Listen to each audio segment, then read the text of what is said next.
Good afternoon ਜੀ। ਅੱਜ ਸਾਡੇ ਕੋਲ ਇੱਕ ਸਾਡੇ ਹੋਰ ਪੇਸ਼ੈਂਟ ਨੇ, ਸਾਡੇ ਪੁਰਾਣੇ ਪੇਸ਼ੈਂਟ ਜੋ ਸਾਡੀ panel discussion the theme pain and wellness through physiotherapy ਦੇ ਵਿੱਚ ਪਾਰਟਿਸਿਪੇਟ ਕਰ ਰਹੇ ਨੇ। ਅਸੀਂ ਉਹਨਾਂ ਨਾਲ ਹੁਣ ਗੱਲਬਾਤ ਕਰਾਂਗੇ ਕੁਐਸਚਨਸ ਦੇ ਥਰੂ। ਤੁਹਾਡੇ ਹਿਸਾਬ ਨਾਲ ਫਿਜ਼ੀਓਥੈਰੇਪੀ ਕੀ ਹੈ? ਹਾਂਜੀ ਮੈਮ। ਹਾਂਜੀ, ਸਤਿ ਸ਼੍ਰੀ ਅਕਾਲ ਜੀ। ਫਿਜ਼ੀਓਥੈਰੇਪੀ ਇੱਕ ਸਪੈਸ਼ਲ ਕਹਿੰਦੇ ਆ, ਜਿਸ ਤਰ੍ਹਾਂ ਕੋਈ ਹੋਰ ਚੀਜ਼ਾਂ, ਜਿਸ ਤਰ੍ਹਾਂ ਸਪਾਈਨ ਦੇ ਹੋ ਗਏ, ਆਪਰੇਸ਼ਨ ਸਰਜਨ ਹੋ ਗਏ, ਹੋਰ ਸਪੈਸ਼ਲ ਡਾਕਟਰ ਹੁੰਦੇ ਆ, ਉੱਦਾਂ ਹੀ ਇੱਕ ਫਿਜ਼ੀਓਥੈਰੇਪੀ ਇੱਕ ਸਪੈਸ਼ਲ ਮੈਡੀਕਲ ਸਾਇੰਸ ਦੀ ਬ੍ਰਾਂਚ ਹੈਗੀ ਹੈ। ਹਾਂਜੀ ਹਾਂਜੀ ਹਾਂਜੀ। ਤੇ ਤੁਹਾਡੇ ਹਿਸਾਬ ਨਾਲ ਫਿਜ਼ੀਓਥੈਰੇਪੀ 'ਚ ਕਿਸ ਤਰ੍ਹਾਂ ਟ੍ਰੀਟਮੈਂਟ ਹੁੰਦਾ ਹੈ? ਜਿਵੇਂ ਅੱਜ ਕੱਲ੍ਹ ਮੋਸਟਲੀ ਹਜੇ ਵੀ ਲੋਕਾਂ ਦੇ ਵਿੱਚ ਇਹ ਨੋਸ਼ਨ ਹੈਗੀ ਹੈ, ਦਿਮਾਗ 'ਚ ਹੈਗਾ ਕਿ ਫਿਜ਼ੀਓਥੈਰੇਪੀ ਵਾਲੇ ਜਾਂ ਤਾਂ ਮਸਾਜ ਕਰਦੇ ਹੈ ਜਾਂ ਸੇਕ ਦਿੰਦੇ ਹੈ ਜਾਂ ਖਿੱਚ ਪਾਉਂਦੇ ਹੈ। ਨਹੀਂ, ਐਸੀ ਤਾਂ ਨਹੀਂ। ਫਿਜ਼ੀਓਥੈਰੇਪੀ ਇੱਕ ਵਧੀਆ ਮਤਲਬ ਕਿ ਜਿਸ ਤਰ੍ਹਾਂ ਪੇਨ ਹੁੰਦੀ ਆ ਉਹਨੂੰ ਰਿਲੀਫ ਦੇਣ ਲਈ ਲੌਂਗ ਟਾਈਮ ਲਈ ਹੈਗੀ, ਸਪੈਸ਼ਲ ਹੈ। ਇਹ ਇੱਕ ਸੇਕ ਨਹੀਂ, ਖਿੱਚ ਨਹੀਂ, ਪੂਰੀ ਇੱਕ ਕਹਿੰਦੇ ਜਿਸ ਤਰ੍ਹਾਂ ਟ੍ਰੀਟਮੈਂਟ ਹੁੰਦਾ ਉਸ ਹਿਸਾਬ ਨਾਲ ਹੁੰਦੀ ਆ। तो बहुत सारिया चीज़ा यूज़ होंदियां ने, ना तो ये मालिश है, ना ये सिकाई है और ना ही ये खिच है। लेकिन फिजियोथेरेपी मेडिकल साइंस है एक, या मेडिकल साइंस की ब्रांच है। जिस तरह एक स्पैशलाइज्ड कोई डॉक्टर होंदा है हड्डियां वास्ते, रीढ़ दी हड्डी वास्ते या थोड़ी नसां वास्ते, जिसमें असली न्यूरो दा डॉक्टर कहने आ या न्यूरोलॉजिस्ट कहने आ। उसी तरह स्पैशलाइजेशन फिजियोथेरेपी च भी होंदी है। और फिजियोथेरेपी इटसेल्फ एक मेडिकल साइंस की ब्रांच है जिथे डिफरेंट मैथड यूज़ किए जाते ने ट्रीटमेंट ਲਈ। और ਇਹ ਬਿਲਕੁਲ ਵੀ ਮਾਲਿਸ਼ ਵਾਲਾ ਕੰਮ ਨਹੀਂ ਹੈਗਾ। ਸੋ ਅਸੀਂ ਨੈਕਸਟ ਕੁਐਸਚਨ ਵੱਲ ਜਾ ਰਹੇ ਹਾਂ ਕਿ ਤੁਹਾਡੇ ਹਿਸਾਬ ਨਾਲ ਫਿਜ਼ੀਓਥੈਰੇਪੀ ਦਾ ਕਿੰਨਾ ਇੰਪੋਰਟੈਂਟ ਰੋਲ ਹੈ ਪੇਨ ਰਿਲੀਫ ਦੇ ਵਿੱਚ? ਫਿਜ਼ੀਓਥੈਰੇਪੀ ਪੇਨ ਰਿਲੀਫ ਵਿੱਚ ਬਹੁਤ ਵਧੀਆ ਹੈ। ਮਤਲਬ ਕੋਈ ਵਿਦਆਊਟ ਮੈਡੀਸਨ, ਕੋਈ ਪੇਨ ਕੇ ਇੰਜੈਕਸ਼ਨ ਤੋਂ ਹਟ ਕੇ ਬਿਨਾਂ ਇਹ ਰਿਲੀਫ ਮਿਲਦੀ ਹੈ। ਔਰ ਇਹਦੇ ਨਾਲ ਅੰਦਰੋਂ ਪੂਰੀ ਤਰ੍ਹਾਂ ਪੇਨ ਖਤਮ ਹੋ ਜਾਂਦੀ ਆ। ਜਿਸ ਤਰ੍ਹਾਂ ਕੋਈ ਵੀ ਆਪਣੇ ਮਸਲ ਟਾਈਟ ਹੁੰਦੇ ਆ, ਲੌਂਗ ਟਾਈਮ 'ਚ ਜਾਣ ਨਾਲ, ਹੋਣ ਨਾਲ ਕਾਫੀ ਜ਼ਿਆਦਾ ਤਕਲੀਫ ਰਹਿੰਦੀ ਆ। ਤੇ ਮੈਡੀਸਨ ਆਪਾਂ ਇੱਕ ਖਾਵਾਂਗੇ ਤਾਂ ਉਹਦੇ ਨਾਲ ਹੋਰ ਕਈ ਪ੍ਰੋਬਲਮਸ ਆਉਂਦੀਆਂ। ਇਹਦੇ ਨਾਲ ਉਹੀ ਪ੍ਰੋਬਲਮ ਜੜ ਤੋਂ ਚੱਕੀ ਜਾਂਦੀ ਆ, ਮਤਲਬ ਦੁਬਾਰਾ ਵਾਪਸ ਨਹੀਂ ਆਉਂਦੀ।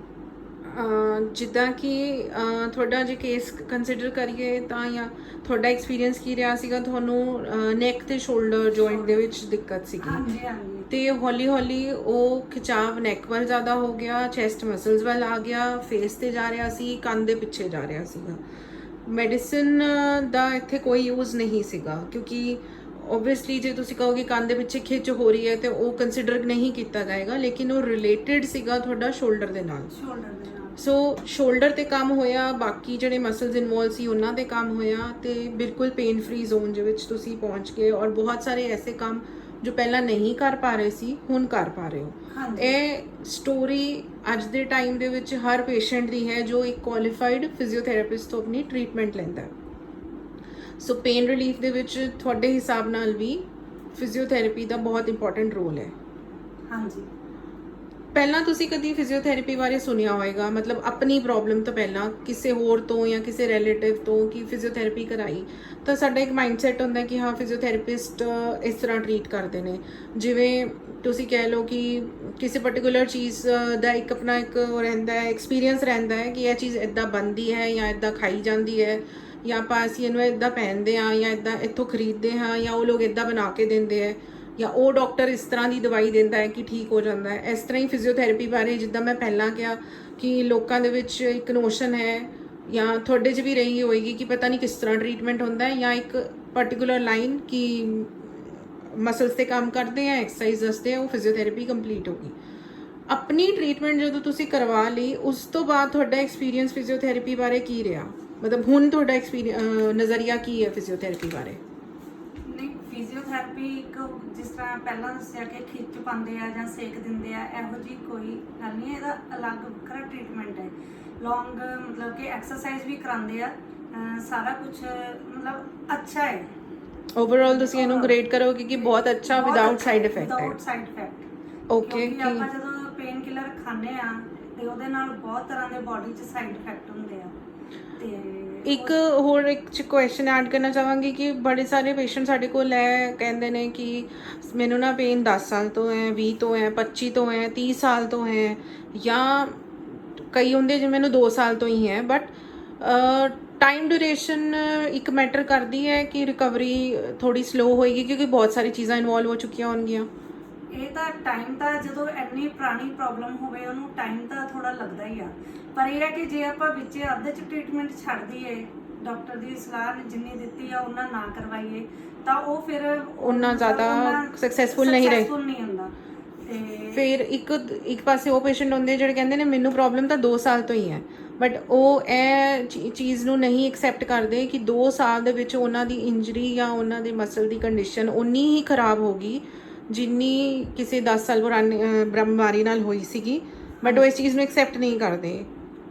ਸੋ ਇਹ ਚੀਜ਼ ਇਸ 'ਤੇ ਡਿਪੈਂਡ ਜ਼ਰੂਰ ਕਰੇਗੀ ਕਿ ਤੁਹਾਡੀ ਬਾਡੀ ਕਿੱਦਾਂ ਰਿਕਵਰ ਕਰਦੀ ਹੈ, ਕਈਆਂ ਦੀ ਸਲੋ ਕਰਦੀ ਹੈ, ਕਈਆਂ ਦੀ ਫਾਸਟ ਕਰਦੀ ਹੈ। ਹਾਂਜੀ, ਤੁਸੀਂ ਇਸ ਚੀਜ਼ ਨੂੰ ਮੰਨਦੇ ਹੋ? ਇਹ ਮੰਨਦੇ ਆ। ਇੱਕ ਇਹ ਆ ਕਿ ਜੇ ਆਪਾਂ ਨੂੰ ਪ੍ਰੋਬਲਮ ਪੁਰਾਣੀ ਆ ਤੇ ਉਹ ਉਨੀ ਕੇ ਪੁਰਾਣੀ ਨਹੀਂ, ਉਸ ਤੋਂ ਪਹਿਲਾਂ ਹੀ ਸਟਾਰਟ ਹੋ ਚੁੱਕੀ ਹੁੰਦੀ ਆ, ਅਸੀਂ ਕੇਅਰ ਨਹੀਂ ਕਰਦੇ ਉਹਨੂੰ। ਮਤਲਬ ਉਹ ਵੱਧਦੀ ਫਿਰ ਜਦੋਂ ਐਨ ਪੂਰੀ ਆਉਂਦੀ ਆ ਫਿਰ ਸਾਨੂੰ ਪਤਾ ਲੱਗਦਾ ਵੀ ਹੁਣ ਸਾਨੂੰ ਇਹ ਪ੍ਰੋਬਲਮ ਆ, ਤੇ ਉਹਨੂੰ ਫਿਰ ਟਾਈਮ ਤਾਂ ਲੱਗਦਾ ਹੀ ਆ, ਐਟਲੀਸਟ ਘੱਟੋ ਘੱਟ ਕੁਝ ਦਿਨ ਲੱਗਣਗੇ ਉਹਨੂੰ ਰਿਕਵਰ ਕਰਦੇ ਆ, ਜਿਹਨੂੰ ਅਸੀਂ ਕਹਾਂਗੇ ਕਿ ਹਾਂ ਰਿਕਵਰੀ ਸ਼ੁਰੂ ਹੋਈ।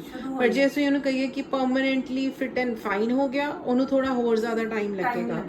ਜਿਸ ਤਰ੍ਹਾਂ ਕਿ ਤੁਸੀਂ ਜੇ ਜਿਮ ਦੇ ਵਿੱਚ ਬੋਡੀ ਬਿਲਡਿੰਗ ਲਈ ਜਾਂਦੇ ਹੋ ਤਾਂ ਤੁਸੀਂ 1 ਮਹੀਨੇ ਦੇ ਵਿੱਚ ਕੁਝ ਰਿਜ਼ਲਟਸ ਦੇਖੋਗੇ, 3 ਬਾਅਦ ਉਸ ਤੋਂ ਜ਼ਿਆਦਾ ਦੇਖੋਗੇ, ਤੇ 6 ਮਹੀਨੇ ਬਾਅਦ ਜਾਂ ਸਾਲ ਬਾਅਦ ਤੁਸੀਂ ਬਹੁਤ ਜ਼ਿਆਦਾ ਰਿਜ਼ਲਟ ਦੇਖੋਗੇ। ਇਹੀ ਜੇ ਤੁਸੀਂ 1 ਹਫ਼ਤਾ ਜਾ ਕੇ ਛੱਡ ਦਿਓ ਔਰ ਕਹੋ ਕਿ ਜਿਮ ਨਾਲ ਫਾਇਦਾ ਨਹੀਂ ਹੋਇਆ, ਤਾਂ ਉਹ ਇੱਕ ਡਿਫਰੈਂਟ ਨੋਟ ਤੇ ਗੱਲ ਚਲੀ ਜਾਂਦੀ ਹੈ। ਕਦੀ ਫਿਊਚਰ 'ਚ ਤੁਹਾਨੂੰ ਬਾਈ ਚਾਂਸ ਕਦੀ ਕਿਤੇ ਪੇਨ ਆਈ, ਤੁਸੀਂ ਫਿਜ਼ੀਓਥੈਰੇਪੀ ਪ੍ਰੈਫਰ ਕਰੋਗੇ ਜਾਂ ਪੇਨ ਕਿਲਰਸ ਪ੍ਰੈਫਰ ਕਰੋਗੇ? ਮੈਂ ਤਾਂ ਫਿਜ਼ੀਓਥੈਰੇਪੀ ਪ੍ਰੈਫਰ ਕਰਾਂਗੀ, ਪੇਨ ਕਿਲਰ ਨਹੀਂ। ਓਕੇ, ਤੇ ਤੁਸੀਂ ਇਹ ਵੀ ਸੋਚਦੇ ਹੋ ਕਿ ਜਿਵੇਂ ਤੁਸੀਂ ਕਿਹਾ ਕਿ ਅਸੀਂ ਜਦੋਂ ਸਾਨੂੰ ਪ੍ਰੋਬਲਮ ਆਉਂਦੀ ਹੈ ਉਦੋਂ ਤੋਂ ਉਸ ਤੋਂ ਪਹਿਲਾਂ ਪ੍ਰੋਬਲਮ ਐਕਚੁਅਲੀ ਬੋਡੀ 'ਚ ਸਟਾਰਟ ਹੋ ਚੁੱਕੀ ਹੁੰਦੀ ਹੈ, ਪਰ ਅਸੀਂ ਕੇਅਰ ਨਹੀਂ ਕਰਦੇ, ਅਸੀਂ ਉਹਨੂੰ ਫੀਲ ਨਹੀਂ ਕਰਦੇ, ਅਸੀਂ ਇਗਨੋਰ ਕਰ ਜਾਂਦੇ ਹਾਂ। ਤੇ ਕਈ ਵਾਰ ਮਤਲਬ ਪੇਨ ਇੱਕ ਲਾਸਟ ਸਿੰਪਟਮ ਹੁੰਦਾ ਹੈ, ਪੇਨ ਤੋਂ ਪਹਿਲਾਂ ਵੀ ਬਹੁਤ ਕੁਝ ਚੀਜ਼ਾਂ ਹੁੰਦੀਆਂ ਜੋ ਅਸੀਂ ਬੋਡੀ ਸਾਡੀ ਫੀਲ ਕਰਦੀ ਹੈ, ਬਟ ਅਸੀਂ ਉਹਨੂੰ ਇਗਨੋਰ ਕਰਦੇ ਹਾਂ। ਉਹ ਜਿਹੜੇ ਸਿੰਪਟਮਸ ਨੇ, ਕਦੀ ਫਿਊਚਰ 'ਚ ਕੁਝ ਉਹ ਸਿੰਪਟਮਸ ਦੁਬਾਰਾ ਆਏ ਜਾਂ ਕਿਤੇ ਹੋਰ ਆਏ ਜਾਂ ਕਿਸੇ ਨੂੰ ਆਏ, ਉਹਦੇ ਲਈ ਜਿਹਨੂੰ ਆਪਾਂ ਕਹਿੰਦੇ ਆ ਕਿ ਬਚਾਵ ਕਰ ਲਈਏ, ਫਿਜ਼ੀਓਥੈਰੇਪੀ 2 ਦਿਨ 4 ਦਿਨ ਜਾਂ ਹਫਤਾ ਕਰਾ ਕੇ ਉਸ ਚੀਜ਼ ਨੂੰ ਹੋਣ ਹੀ ਨਾ ਦਈਏ, ਜਿਹਨੂੰ ਅਸੀਂ ਕਹੀਏ ਕਿ ਪ੍ਰੀਵੈਂਟ ਕਰ ਲਈਏ ਉਹ ਚੀਜ਼ ਨੂੰ, ਤਾਂ ਇਹ ਚੀਜ਼ ਫਿਜ਼ੀਓਥੈਰੇਪੀ ਦੇ ਨਾਲ ਪੋਸੀਬਲ ਹੈ। ਬਟ ਤੁਸੀਂ ਪ੍ਰੈਫਰ ਕਰੋਗੇ ਜਾਂ ਸੁਸਾਇਟੀ ਇਸ ਚੀਜ਼ ਨੂੰ ਸੋਚੇ, ਇਸ ਵਾਰ ਨਜ਼ਰੀਆ ਰੱਖੇ ਆਪਣਾ ਕਿ ਹਾਂ ਪ੍ਰੀਵੈਂਸ਼ਨ ਲਈ ਵੀ ਫਿਜ਼ੀਓਥੈਰੇਪੀ ਯੂਜ਼ ਹੋ ਸਕਦੀ ਹੈ? ਹਾਂਜੀ, ਇਹ ਤੁਹਾਡੀ ਗੱਲ ਬਿਲਕੁਲ ਸਹੀ ਹੈ। ਜੇ ਆਪਾਂ ਪਰਹੇਜ਼ ਰੱਖਾਂਗੇ, ਜਿਸ ਤਰ੍ਹਾਂ ਡਾਕਟਰ ਆਪਾਂ ਨੂੰ ਦੱਸਣਗੇ, ਐਕਸਰਸਾਈਜ਼ ਕਰਾਂਗੇ ਉਹਨਾਂ ਦੇ ਕਹਿਣ ਦੇ ਮੁਤਾਬਕ, ਤਾਂ ਅੱਗੇ ਉਹ ਪ੍ਰੋਬਲਮ ਨਹੀਂ ਆਏਗੀ ਜਾਂ ਉਹਦੇ ਨਾਲ ਰਿਲੇਟਡ ਹੋਰ ਪ੍ਰੋਬਲਮਸ ਨਹੀਂ ਆਉਣਗੀਆਂ। ਤੁਸੀਂ ਆਪਣੇ ਰਿਸ਼ਤੇਦਾਰ ਦੇ ਵਿੱਚ ਜਾਂ ਆਪਣੇ ਫਰੈਂਡ ਸਰਕਲ ਦੇ ਵਿੱਚ ਕਿਸੇ ਨੂੰ ਕਦੀ ਸਲਾਹ ਦਿੱਤੀ ਫਿਜ਼ੀਓਥੈਰੇਪੀ ਕਰਾਣੀ ਚਾਹੀਦੀ ਹੈ ਆਪਣੀ ਕਰਾਉਣ ਤੋਂ ਬਾਅਦ? ਹਾਂਜੀ, ਮੈਂ ਆਪਣੇ ਫਰੈਂਡ ਸਰਕਲ ਦੇ ਵਿੱਚ ਵੀ ਹੋਰ ਵੀ ਮੈਂ ਤਾਂ ਪ੍ਰੈਫਰ ਕੀਤਾ, ਕਿਉਂਕਿ ਅੱਜ ਕੱਲ੍ਹ ਦੇ ਟਾਈਮ 'ਚ ਇਹ ਸਭ ਤੋਂ ਵੱਡਾ ਇੱਕ ਮਤਲਬ ਕਿ ਸਿਸਟਮ ਜੇ ਕਹਿ ਦਈਏ ਇਹਨੂੰ, ਫਿਜ਼ੀਓਥੈਰੇਪੀ ਨੂੰ ਆਇਆ ਨਿਖਰ ਕੇ। ਪਹਿਲੇ ਤਾਂ ਬਹੁਤ ਘੱਟ ਸੀ, ਹੁਣ ਤਾਂ ਮਤਲਬ ਕਿ ਬਹੁਤ ਐਡਵਾਂਸ ਹੈ, ਬਹੁਤ ਸਾਰੀਆਂ ਚੀਜ਼ਾਂ ਇਹਦੇ ਵਿੱਚ ਹੋਰ ਐਡ ਹੋ ਗਈਆਂ ਨੇ, ਔਰ ਇਹਦੇ ਨਾਲ ਰਿਲੇਟਡ ਹੋਰ ਬਹੁਤ ਥੈਰੇਪੀਜ਼ ਨੇ ਜੋ ਕਿ ਤੁਹਾਡੀ ਬੋਡੀ ਤੋਂ ਪ੍ਰੋਬਲਮ ਨੂੰ ਜੜੋਂ ਕੱਢਦੀ ਹੈ, ਉਹ ਪਰਮਾਨੈਂਟਲੀ ਕਿਉਰ ਕਰਦੀ ਹੈ। ਹਾਂਜੀ ਹਾਂਜੀ। ਤੁਸੀਂ ਸਾਡੀ ਸੁਸਾਇਟੀ ਨੂੰ ਕੀ ਮੈਸੇਜ ਦੇਣਾ ਚਾਹੋਗੇ ਫਿਜ਼ੀਓਥੈਰੇਪੀ ਬਾਰੇ ਤੇ ਫਿਜ਼ੀਓਥੈਰੇਪਿਸਟ ਬਾਰੇ? ਹਾਂਜੀ, ਸੁਸਾਇਟੀ ਨੂੰ ਤਾਂ ਇਹ ਮੈਸੇਜ ਦੇਣਾ, ਕਿਉਂਕਿ ਅੱਜ ਕੱਲ੍ਹ ਹਰ ਕੋਈ ਨੌਲੇਜ ਰੱਖਦਾ, ਪਰ ਮੈਂ ਆਪਣੇ ਵੱਲੋਂ ਇਹ ਸੁਜੈਸ਼ਨ ਕਰਨਾ ਚਾਹੁੰਦੀ ਹਾਂ ਕਿ ਸ਼ਿਵਾਲਿਕ ਸਿਟੀ ਸੈਕਟਰ 127 ਦੇ ਵਿੱਚ ਬਹੁਤ ਅੱਛਾ ਕਲੀਨਿਕ ਆ, brain spine and joint clinic ਆ। ਉੱਥੇ ਤੁਸੀਂ ਆਓ, ਉਹਨਾਂ ਦੇ ਜਿਹੜੇ ਡਾਕਟਰ ਹੈ, ਉਹਨਾਂ ਦਾ ਸਟਾਫ ਹੈ ਬਹੁਤ ਕੇਅਰਫੁਲ ਹੈ, ਬਹੁਤ ਅੱਛੀ ਤਰ੍ਹਾਂ ਟਰੀਟ ਕਰਦਾ ਹੈ, ਔਰ ਇੱਕ ਵਾਰੀ ਜਾ ਕੇ ਆਪਣੀ ਪ੍ਰੋਬਲਮ ਤੁਸੀਂ ਦੱਸੋ, ਉਹ ਬਹੁਤ ਅੱਛੀ ਤਰ੍ਹਾਂ ਗਾਈਡ ਕਰਦੇ ਆ, ਔਰ ਉਹਨਾਂ ਕੋਲੇ ਬਹੁਤ ਐਡਵਾਂਸ ਤਕਨੀਕ ਆ, ਜਿਸ ਤਰ੍ਹਾਂ ਕਹਿ ਲਓ ਕਿ ਇਨ ਨਟਸ਼ੈਲ ਤੁਸੀਂ ਇਹ ਕਹਿਣਾ ਚਾਹੁੰਦੇ ਹੋ ਕਿ ਚਲੋ ਫਿਜ਼ੀਓਥੈਰੇਪੀ ਕਿਤੋਂ ਵੀ ਕਰਾਓ, ਪਰ ਕਰਾਓ ਕੁਆਲੀਫਾਈਡ ਡਾਕਟਰ ਤੋਂ। ਕਿ ਇਹ ਨਹੀਂ ਹੈ ਕਿ ਜਿਸ ਤਰ੍ਹਾਂ ਹੁਣ ਥੋੜਾ ਬਹੁਤਾ ਸਿੱਖ ਕੇ ਹਰ ਕੋਈ ਕਲੀਨਿਕ ਖੋਲ ਕੇ ਬੈਠ ਜਾਂਦਾ ਫਿਜ਼ੀਓਥੈਰੇਪੀ, ਇਹ ਆਪਣੀ ਲਾਈਫ ਦਾ ਐਕਸਪੀਰੀਅੰਸ ਆ, ਜਿੱਥੇ ਹਾਂ ਅਸੀਂ ਜਿਸ ਤਰ੍ਹਾਂ ਬਿਕਾਜ਼ area ਮੈਂ ਦੇ ਇੱਥੇ ਵਿੱਚ- ਐਡ ਕਰਨਾ ਚਾਹਾਂਗੀ ਹਾਂਜੀ। ਕਿ ਜਿਨ੍ਹਾਂ ਨਾਲ ਮੈਂ ਗੱਲ ਕਰ ਰਹੀ ਹਾਂ ਉਹ ਖੁਦ ਇੱਕ ਬੁਟੀਕ ਓਨਰ ਨੇ, ਕਿ ਐਕਸਪੀਰੀਅੰਸ ਬਿਲਕੁਲ ਮੈਟਰ ਕਰਦਾ ਹੈ। ਉਹ ਵੀ ਲੋਕ ਨੇ ਜਿਨ੍ਹਾਂ ਨੇ 6 ਮਹੀਨੇ ਪਹਿਲੇ ਕੰਮ ਸਿੱਖਿਆ, 3 ਜਾਂ 6 ਮਹੀਨੇ ਪਹਿਲਾਂ ਬੁਟੀਕ ਖੋਲਿਆ, ਨੋ ਡਾਊਟ ਵਧੀਆ ਹੋਣਗੇ, ਪਰ ਜਿਹੜਾ ਐਕਸਪੀਰੀਅੰਸ ਹੈ ਉਹ ਮੈਚ ਨਹੀਂ ਹੋ ਸਕਦਾ। ਜਿਹਨੂੰ ਨਹੀਂ ਹੋ ਸਕਦਾ। 20 ਸਾਲ ਹੋ ਗਏ ਕੰਮ ਕਰਦਿਆਂ ਤੇ ਜਿਹਨੂੰ 6 ਮਹੀਨੇ ਹੋਏ ਕੰਮ ਕਰਦਿਆਂ, ਇਹਨਾਂ 'ਚ ਫਰਕ ਰਹੇਗਾ। ਜਿਸਨੇ ਕੰਮ ਸਿੱਖਿਆ, ਪ੍ਰੈਕਟਿਸ ਕੀਤੀ ਔਰ ਇੰਨੇ ਸਾਲਾਂ ਤੋਂ ਪ੍ਰੋਫੈਸ਼ਨ ਦੇ ਵਿੱਚ ਹੈ, ਉਹਦਾ ਤਰੀਕਾ ਜਿਹਨੇ ਸਿਰਫ ਦੇਖਿਆ, YouTube ਤੇ ਸਿੱਖਿਆ ਜਾਂ ਆਨਲਾਈਨ ਜਾਂ ਗੂਗਲ ਪੜ੍ਹਿਆ ਜਾਂ ਸ਼ਾਇਦ ਇੱਕ ਸ਼ਾਰਟ ਟਰਮ ਕੋਰਸ ਕੀਤਾ, ਟ੍ਰੇਨਿੰਗ ਕੀਤੀ ਤੇ ਉਹਨੇ ਕੰਮ ਕੀਤਾ, ਤੇ ਇਹਨਾਂ ਦੋਨਾਂ ਦੇ ਵਿੱਚ ਹਮੇਸ਼ਾ ਸ਼ੁਰੂ ਤੋਂ ਲੈ ਕੇ ਐਂਡ ਤੱਕ ਜ਼ਮੀਨ ਆਸਮਾਨ ਦਾ ਫਰਕ ਫਰਕ ਰਹੇਗਾ। ਰਹਿੰਦਾ ਹੈ। ਔਰ ਮੈਂ ਤਾਂ ਲਾਸਟ ਵਿੱਚ ਇਹ ਕਹਿਣਾ ਚਾਹਾਂਗੀ ਕਿ ਤੁਸੀਂ ਫਿਜ਼ੀਓਥੈਰੇਪੀ ਬਹੁਤ ਅੱਛੀ ਤਕਨੀਕ ਆ। ਇਹ ਮਤਲਬ ਇਹ ਸਾਇੰਸ ਦੀ ਇੱਕ ਹੈਗੀ ਆ, ਕੋਈ ਇਹ ਨਹੀਂ ਹੈ ਕਿ ਵੀ।